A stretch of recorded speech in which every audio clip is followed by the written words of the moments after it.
Good afternoon. You're listening to the Sports Guys. This is Chris, Brandon. and today we're going to be covering the NFL, the NBA, some hockey, and a little bit of baseball.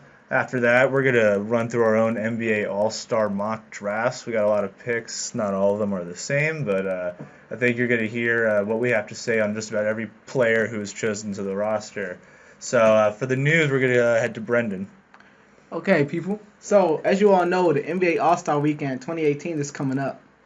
So, Team LeBron, it'll be Team LeBron versus Team Steph Curry. All the stars will be out shining in Los Angeles. They have a 3-point shootout, slam dunk contest, and a skills challenge. And also, you'll have Team World versus Team USA on Friday night. And then you'll have the Celebrity All-Star Game on Friday night as well from Los Angeles. So, don't forget to tune in, guys. Now let's send it over to Chris with NFL. Actually, here, I got a question for you first, Brendan. You have picks for those skills challenges in the dunk contest? Because I think last year Porzingis won. The guy's a unicorn. He's a 7-foot European player from out of nowhere who just schools some of the NBA's best, most quickest, slickest players we got. You got someone, a dark horse maybe this year for that? Yes, I do. I have reigning defending champion Aaron Gordon from the Orlando Magic. He will be defending his title against Victor Oladipo, Zach LaVine, DeAndre Jordan, and, of course, there will be a guard named Isaiah Thomas from the Los Angeles Lakers who will be in the slam dunk contest. Now, those guys are short, so I'm going with Aaron Gordon to defend his title for the second time in the NBA All-Star Weekend Slam Dunk Challenge. What do you think he's going to bring out? He's going to get over another car this time, or maybe he'll just Well, you think he'll jump in effigy of Trump? I think he will. I think he'll try to jump over a picture of Trump, and he'll slam it on his head, his orange head, and he'll slam over it with two balls, and he'll try to do a 360 in the air with carrying his picture and slamming the picture and the ball through the hoop. I think that's going to get a lot of play. I think that will be definitely a kind of hype beast, go for it win in the dunk contest. I'd like to see something political, NBA. Let's see you guys push the envelope. Let's see you do it. That's what All-Star Weekend's for, right? That's what you got to do. All right, yeah. So after this All-Star Weekend coming up, in the not-so-distant future, as is always, the NFL season is coming up in the land of sports.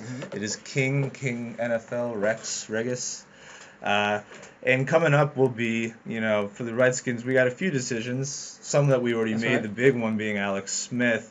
But I think still on the line, it's a sliver of hope. But I'd like to hear what you have to say about the potential for the Redskins performing a sign and tag, or a tag and sign and trade tag, something like that. Yeah. What's the franchise tag. Well, yeah, right. They might tag Kirk Cousins before the beginning of the season in order to trade him off for value. Otherwise, Kirk Cousins is going to be a free agent and willing to sign with any team in the league. That's right. Now, this is very important because the Redskins have invested heavily in Mr. Kirk Cousins the last two seasons.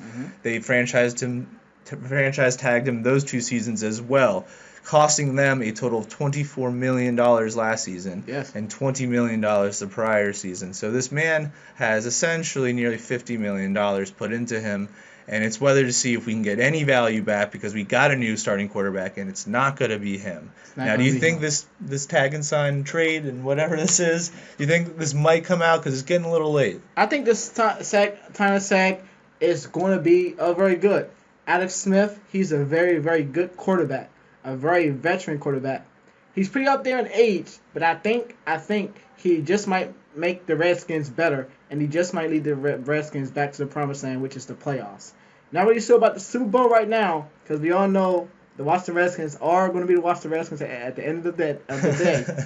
But they do have players coming in. Jay Gruden, he's a very good coach.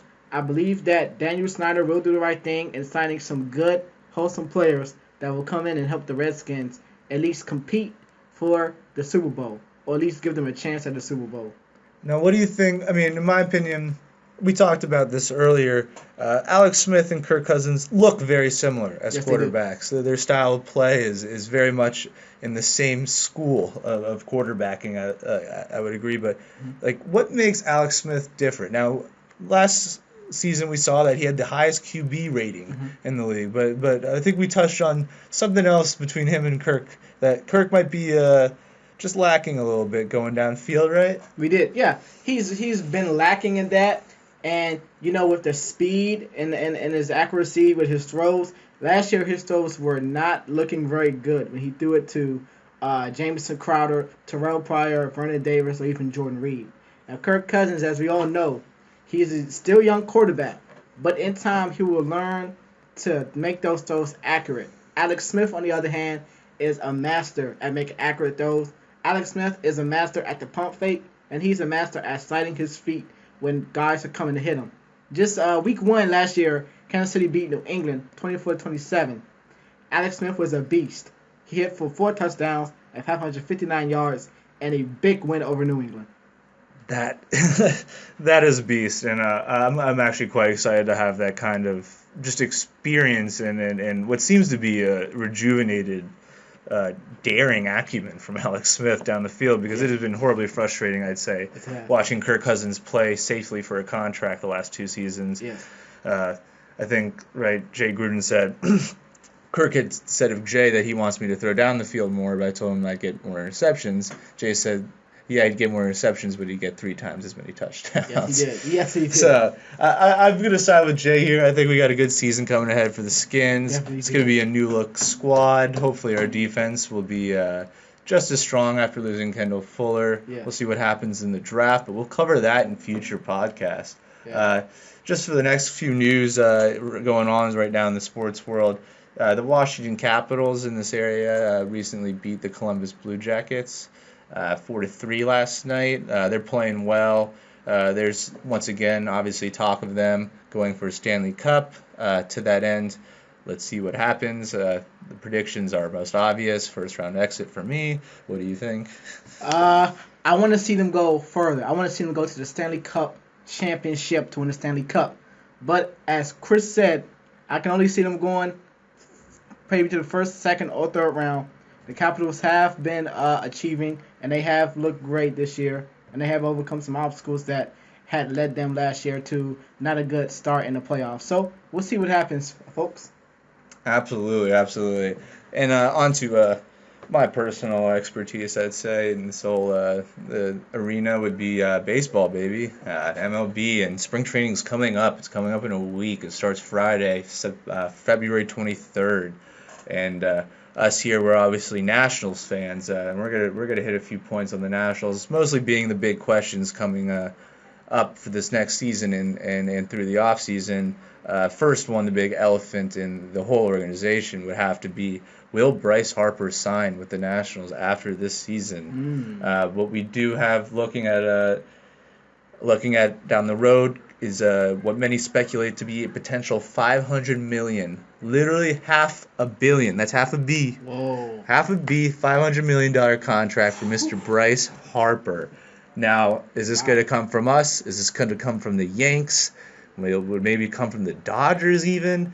Another team that could maybe swing it because they got a lot of cash in their pockets right now, but they're going to have to start paying their players as the Cubs. But that's super outside shot. Yes. But the favorite is the Yanks. Bryce grew up a Yankees fan coming out of Las Vegas, no team there. He's spoke about it before entering the league, but most fortunately, our Nationals got the more than bright prospect. But that issue though right now is, as you may know, is the Yankees already had a splash signing this offseason, and that's Giancarlo Stanton. You think with Stanton and now Judge on the roster, they're going to need a Bryce Harper? Well, you know what? I think that all teams should have at least 3 All-Stars. So, Bryce Harper, Giancarlo Stanton, they're pretty good. Judd, yeah. So I'll say those 3. If Bryce Harper were to max out of his contract with the Nationals, either this year or next year, I believe New York will be a perfect place for him to win a championship. And I'm not ruling anything out about the Nationals. If the Yankees were to trade Judd or someone to the Nationals, he could probably help the Nationals win a championship. Now, there's just been talk about Jason Worth opting out of his contract with the Nationals. There is a story that says that he will come back to the Nationals as possibly a general manager for the team at some point. So, folks, just stay tuned on that story as well. Yeah, absolutely. This is going to be a really exciting offseason as well for the Nats, just because, we'll see what the landscape of the MLB is going to be going into the season and the next trade deadline, as well as we have a few products on our own squad that we might be saying bienvenue to, as well as a few new ones other than our new draft picks, but the talk in the town is JP Realmuto from the Marlins might be making his way up with the rest of the diaspora of talent from Miami. But as we head here into the last stretch, we're gonna pick up our feature for the day, and that is our NBA All-Star mock drafts. Yes. Brendan's gonna start out first. He's just gonna list his first starting five. We pretty much did this from like the LeBron and Steph did this year. They just chose from the pool of all players. East or West, doesn't matter. If you're the best, you're on my squad. So Brendan's going to start out top five, and then his reserves. I'm going to put my input here and there, and then I'll show mine. Well, my type five people on the All-Star game, I'm going for my five starters. LeBron James, Lou Williams, Kyrie Irving, John Wall, and Bradley Beal. My reserves for the All-Star team: Steph Curry, Klay Thompson, Kevin Durant, Dwayne Wade, and the big man, Al Horford. I got to ask you about Lou Williams. I mean, ain't nobody know who he is except for some, guys who really follow the NBA or play 2K. Right. So tell me about Lou Williams. How's this guy earned his All-Star spot on your squad this year? I think he's good. I think he's all right. I think he may just be having a burst. Why is he not having a burst? Oh, man, Lou Williams. He's the three-point threat in Los Angeles. I don't know why he wasn't in an All-Star game, but if I was to choose the people to be on my All-Star team, I would pick Lou Williams. This guy's a beast. This guy is shooting 50% from three-point range. Unlike Paul Pierce, who was with Los Angeles, Lou Williams is actually shooting a higher mark than Paul Pierce did. And Lou Williams, he's come from all different NBA teams: Lakers, Sixers, Rockets. I mean, you can name them. But Lou Williams, he's just a beast. And I think that the All-Star team made a very bad mistake in not signing him to the All-Star game. Haha. And then here I got one more critique. Because Lou Williams is good. But you put him on a starting five with three other guards. Who's the best guard of those four? You know what? Because it's small ball. I get you. I'm not going to attack you for that. It's small ball era. You can go with four guards if you want. Hell, that might actually be the best lineup out there. You know what? My favorite guard would be John Wall. Now, he's injured, folks. But I still say, if he wasn't injured, John Wall would have put on a show in the All-Star game. Now, Bradley Beal, on the other hand, is his teammate on the Wizards. And he's going to be playing. Unlike John Wall, Bradley Beal is not injured. And Bradley Beal will be playing on the All-Star team this year. So I'm happy for both of them that they made it. No, yeah, you got to be glad for the two homeboys from DC. Yeah. So let's move on because we got literally just a minute left, and I'm going to run through mine because mine doesn't need much criticism. It's obviously perfect. Oh yeah, it's really so you got to spend much time. But I got obviously at the 1 Kyrie Irving, at the 2 James Harden, 3 LeBron James. Now this is where I'm going to start really getting to the classics.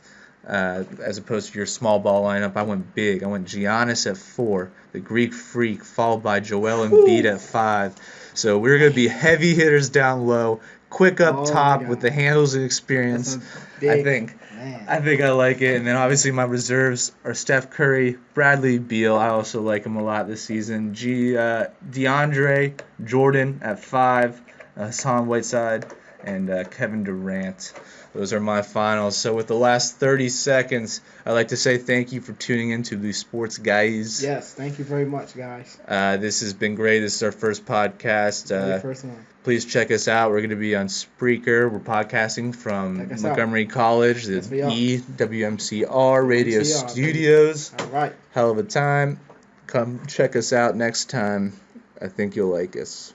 Sports sir. guys.